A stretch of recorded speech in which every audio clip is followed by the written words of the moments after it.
Hari ini saya datang bersama 3 orang tersangka kasus Subang, yaitu Ibu Mimin, Ari dan Abi, anak dari Ibu Mimin, yang dijadikan tersangka oleh Polda Jawa Barat sejak 17 Oktober 2023 dan hingga hari ini tanggal 25 Oktober 2024, yaitu 1 tahun lebih, tetap menjadi tersangka. Dan saya hanya ingin menyatakan kepada Polda Jabar agar bekerja lebih profesional, karena saya yakin bahwa Polda Jabar tidak mempunyai alat bukti yang cukup untuk P21-kan klien saya. Dan saya yakin Polda Jabar itu semestinya SP3-kan klien saya karena tidak adanya alat bukti yang cukup untuk mendakwakan klien saya.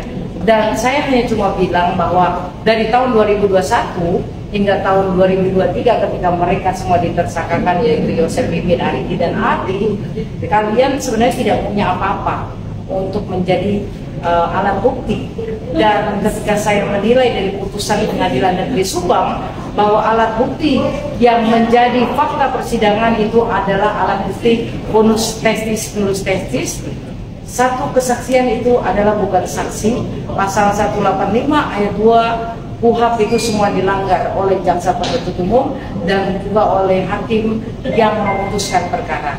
Dan sejak justice kolaborator ini mengajukan diri sebagai pelaku dan kemudian memberikan keterangan kesaksian, menyatakan bahwa alat bunuh dari pembunuhan Ibu Tuti dan Amel adalah golok dan stick golf, tapi pada kenyataannya dari 247 barang bukti yang ada di persidangan satupun tidak ada yang bernama golok, GOLOK, dan untuk stick golf ada 17 stick golf, satupun tidak ada yang bercak darah atau DNA, dan tidak ada sama sekali sidik jari sebagai bukti petunjuk bahwa seseorang pernah memegang stick golf tersebut. Jadi saya menilai bahwa ada penerapan hukum yang salah terhadap Yosef Hidayah bin Endi almarhum dengan 2 alat bukti yang tidak bisa dipertanggungjawabkan dan yang tidak sahih, yaitu 1 orang yang menjadi justice kolaborator dengan 12 pernyataannya,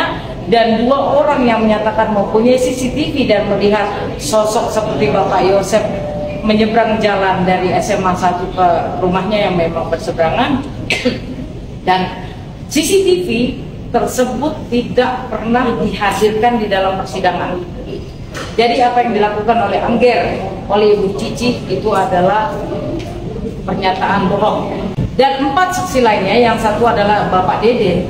Bapak Deden menyatakan bertemu dengan almarhum Ibu Tuti dan almarhum Neng Amel di depan rumahnya bersalaman. Pada saat di dakwaan dia bilang jam 20, kemudian bersalaman, ngobrol dengan Pak Yosef di dalam rumah sampai 20.30. Tapi pada saat fakta persidangan mengatakan 19.30 bertemu Neng dan Ibu Tuti bersalaman dan berjumpa dengan Bapak Yosef dan mengobrol dari 19.30 sampai 19.40. Dan itu keterangan dari Bapak Deden menyatakan atas dasar pertimbangan hukum hakim, Pak Yosef berada di TKP sejak 19.30 di tanggal 17 Agustus 2021. Dan kemudian ada 3 keterangan saksi lainnya, yaitu Novi, kemudian Wegis, Ilham, itu menyatakan lewat TKP. Tapi mereka dengan tempus yang berbeda mengatakan melihat Bapak Yosef di depan rumah, bukan menyaksikan pembunuhannya, tapi mereka melihat di depan rumah selesai kejadian. Karena menurut justice kolaborator yaitu Ramdhanu, 4.30 mayat mulai dimasukkan ke dalam mobil.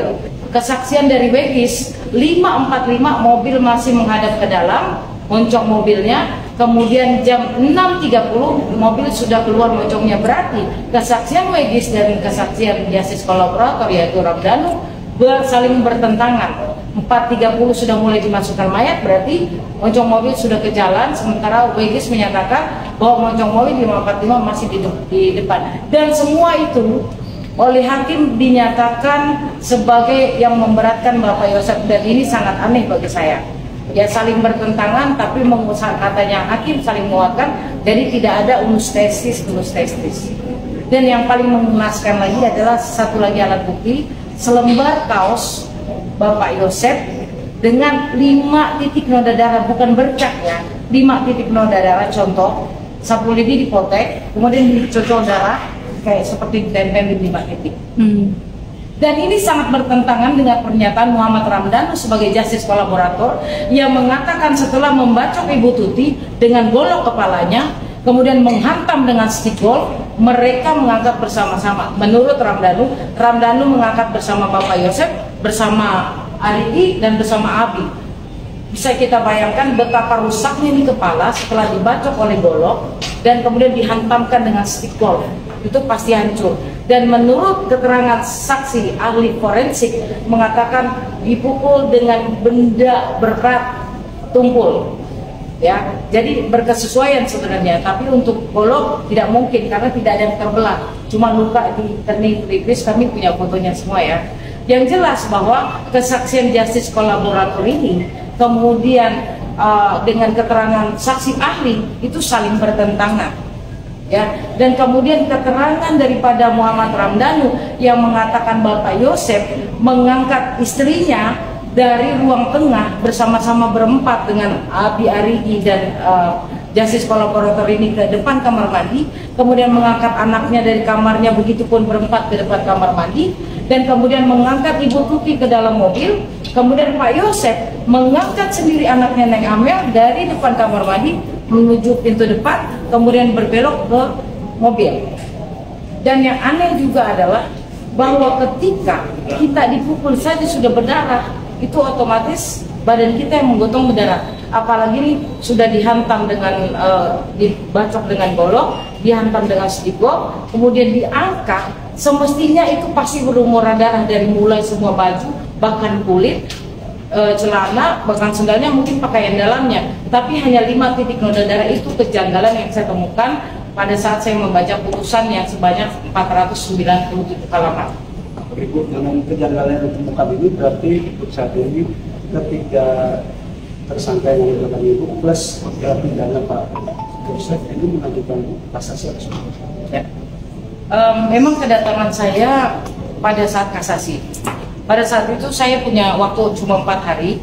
Waktu 4 hari sampai kalau saya dalam waktu 4 hari tidak membuat memori kasasi atau mengajukan kasasi, Pak Yosef itu otomatis ingkrah. Karena banding otomatis ingkrah dalam 4 hari. Ya alhamdulillah dalam waktu 3 hari 4 malam saya dan tim ahli saya 2 mengerjakan memori kasasi dan kami memberikan memori kasasi. Tapi ternyata jaksa juga mengajukan memori kasasi dan kami sudah membalas dengan kontra memori kasasi.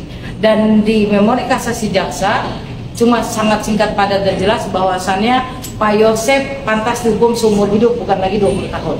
Isi dari kasasi apa? Bukan dari ajuan Ibu ini sebagai pengacara baru dari Pak Yosef yang tadi Anda dakwahkan.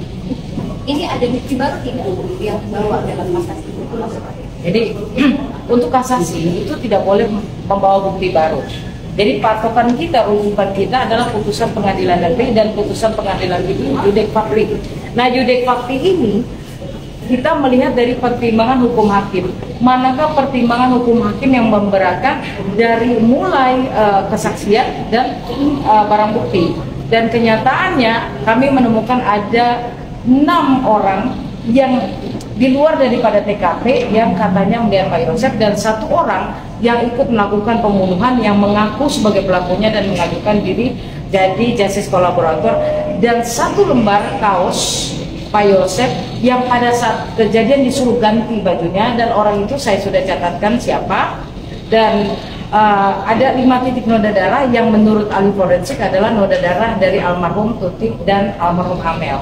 Dan saya tegaskan kepada Polda Jabar bahwa sejak 2021 sampai 2023 kalian selalu mengatakan kami belum mendapatkan pelakunya, ada DNA asing. Saya akan ceritakan DNA asing di mana saja ya. DNA asing ada di dalam karpet hitam mobil Alfa. Kemudian DNA asing ada di papan cucian penggilesan, dan DNA asing ada di baju dari justice kolaborator oleh saksi Ramdhanu. Jadi DNA asing ada di 3 tempat. Dan sampai 2023 itu tidak dicari, cuma sedang mencari. yang harus dilakukan oleh Polda Jabar semestinya adalah mencari sampel darah yang harus diambil dari orang-orang terdekat Bapak Yosef, yaitu keluarga korban Ibu Tuti, keluarga korban yaitu uak-uaknya, istri Yoris, kalau Yoris sudah ya.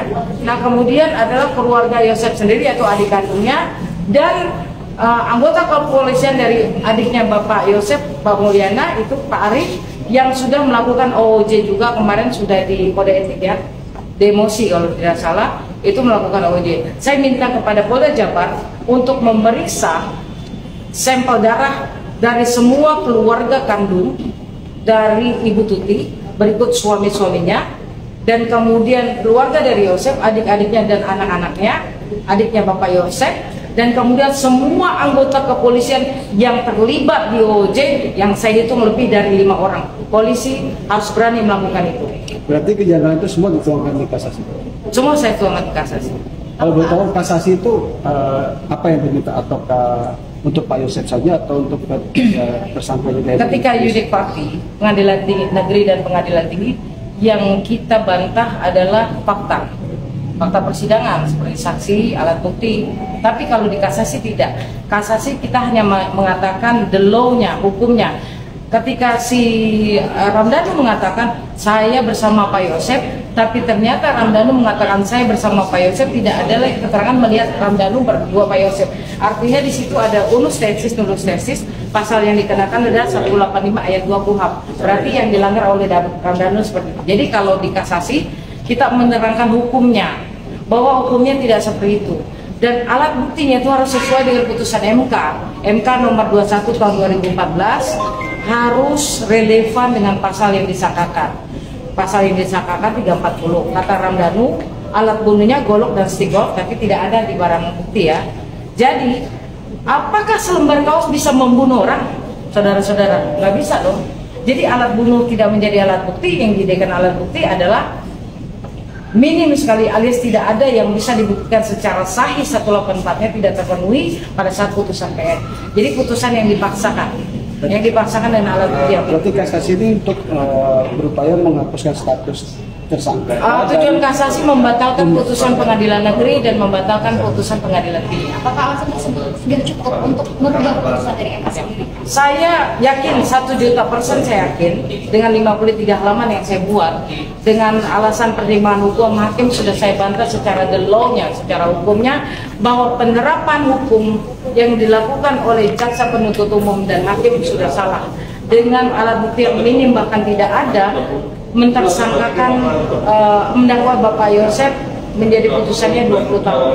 Dan saya hanya ingin mengatakan, untuk menjadi terpidana saja Bapak Yosef, ya untuk menjadi tersangka saja Bapak Yosef belum layak, apalagi menjadi terpidana. Kenapa? Karena putusan MK nomor 21 tahun 2014 semua dilanggar oleh penyidik maupun jaksa penuntut umum, dan hakim sudah salah menerapkan hukumnya. Hakim Pengadilan Negeri Subang. Oke, kepada Bu Mimin, mungkin dari kuasa hukum yang lama mungkin Bu ada menjelaskan sesuatu langsung Bu akhirnya dia mundur nih, dan akhirnya adanya Mungkin hari ini ya mungkin masih Maju boleh Mas? oh jual ya, jadi ini kenapa nih kuasa hukumnya akhirnya ganti? Mungkin ada omongan nggak sih dari kuasa hukum yang lama akhirnya? Jadi kenapa sih mundur gitu? Ada alasan nggak sih? Sejak putusan banding, jadi kita yang memang mendukung putusan untuk ganti PH. Jadi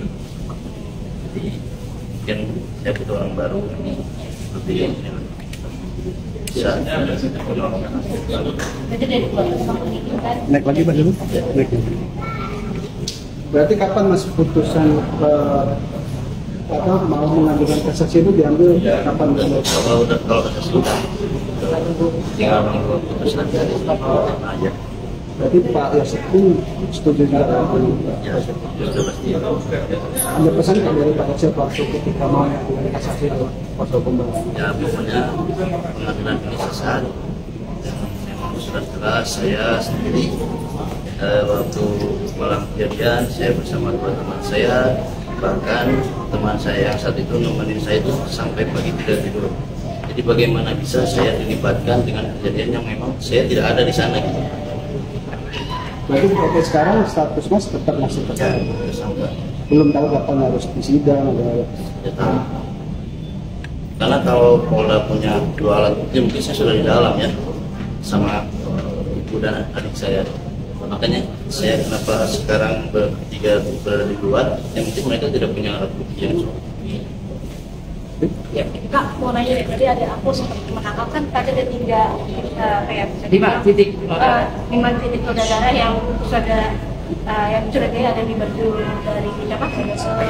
Pak Yosef lalu dan 2 danau di danau. di danau. Nah, mungkin kan itu berarti kan kalau memang di baju berarti orang tersebut mengetahui dong, kan karena ada DNA atau gimana? Yang tersebut siapa? Si apa?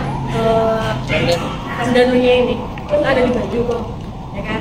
Nanti kan seharusnya Ramdanunya tahu siapa yang ada di sana. Saya pikir Ramdanu ini adalah ketika mengajukan justice kolaborator, dia adalah utusan dari seseorang untuk mengajukan justice kolaborator agar kasus ini segera selesai. Siapa seseorang itu? Nanti akan saya ungkap ketika Yosef, Bu Mimin, Arigi dan Abi sampai di P21 kan atau disidangkan.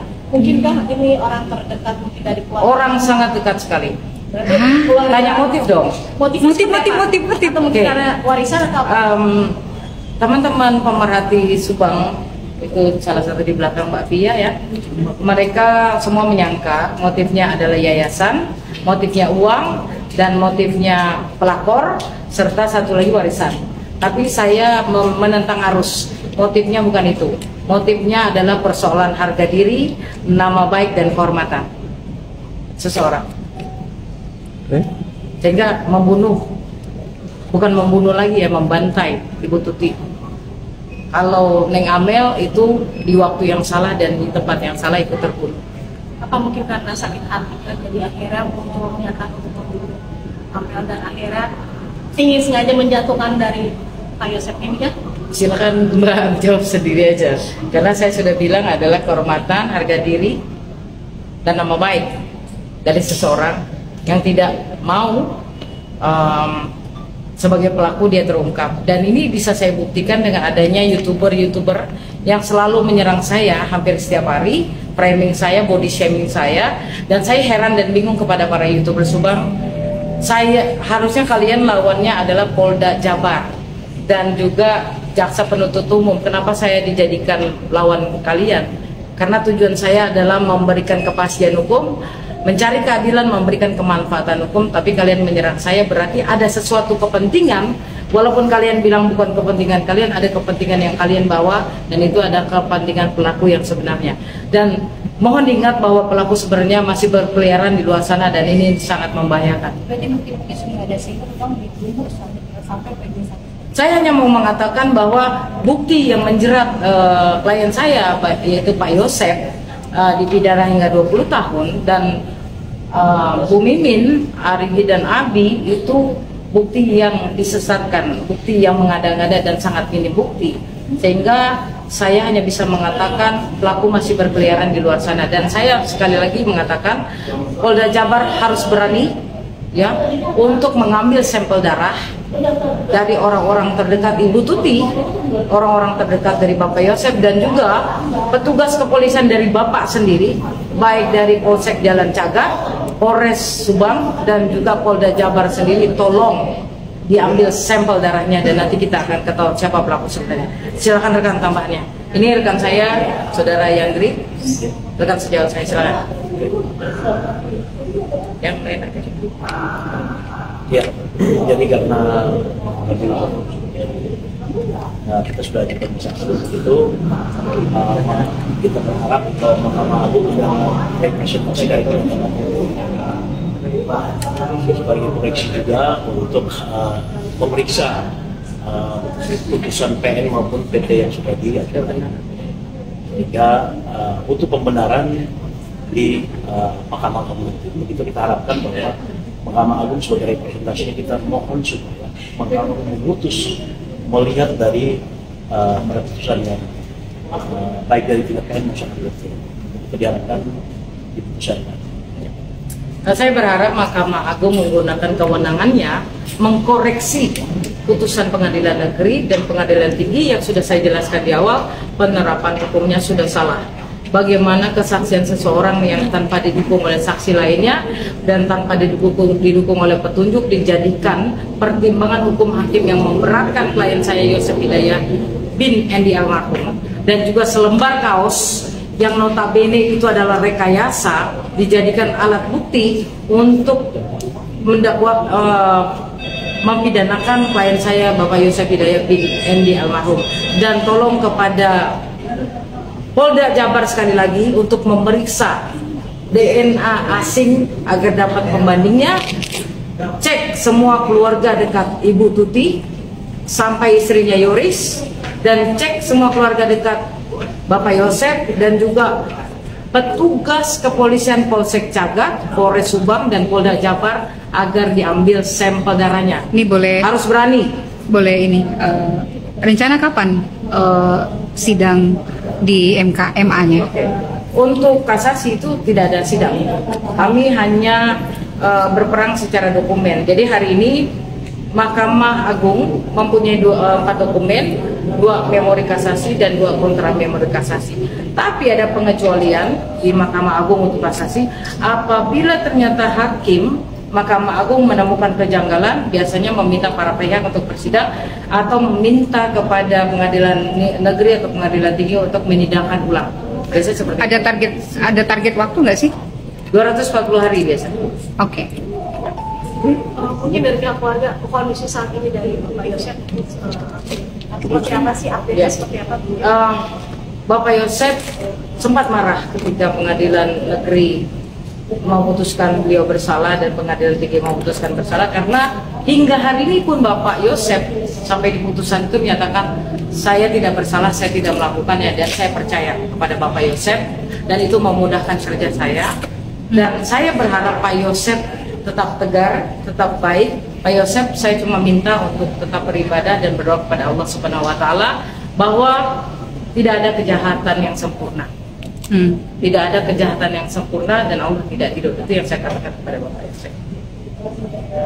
Sementara situasi Pak Yosef bagaimana kesehatannya? Alhamdulillah Pak Yosef sekarang bisa dan ternyata keluarga juga ini ya, keluarga juga boleh datang ke sana ya Bu ya? Ya, kami tiap hari Senin kalau nengok, alhamdulillah keadaannya semakin semangat dengan adanya hasil yang sekarang ya, dan sekarang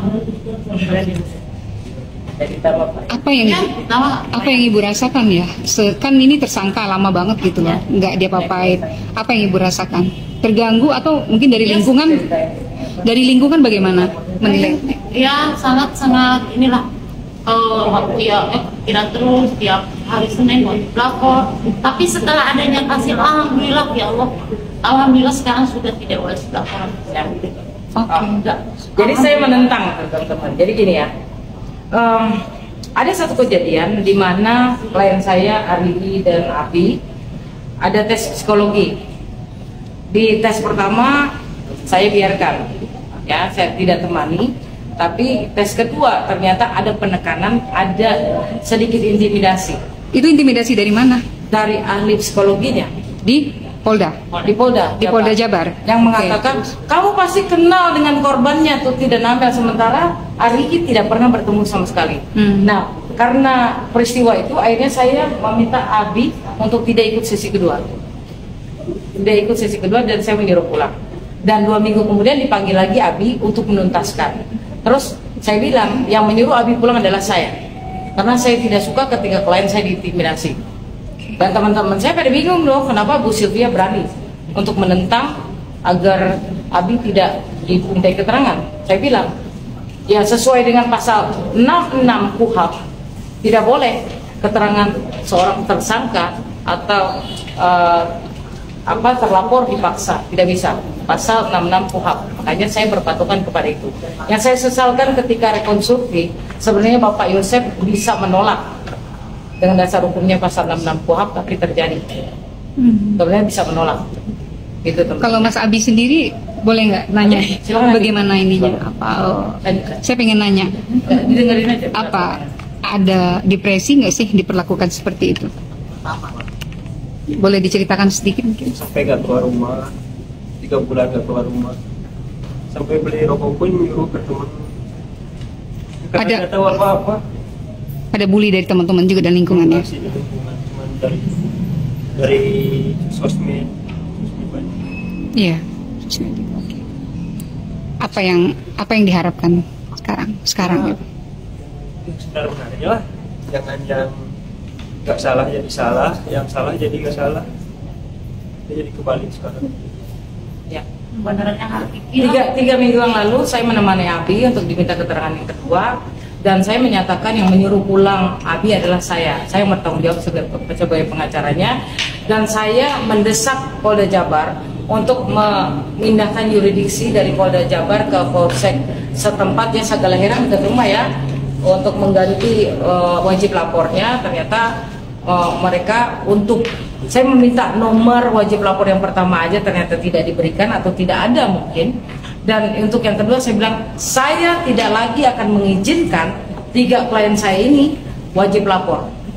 Saya bilang karena apa? Karena kalian tidak bisa menentukan untuk klien saya ditetapkan tersangka sudah 1 tahun lebih. Apa tanggapan dari Polda Jabar atau penyidiknya? Iya bu.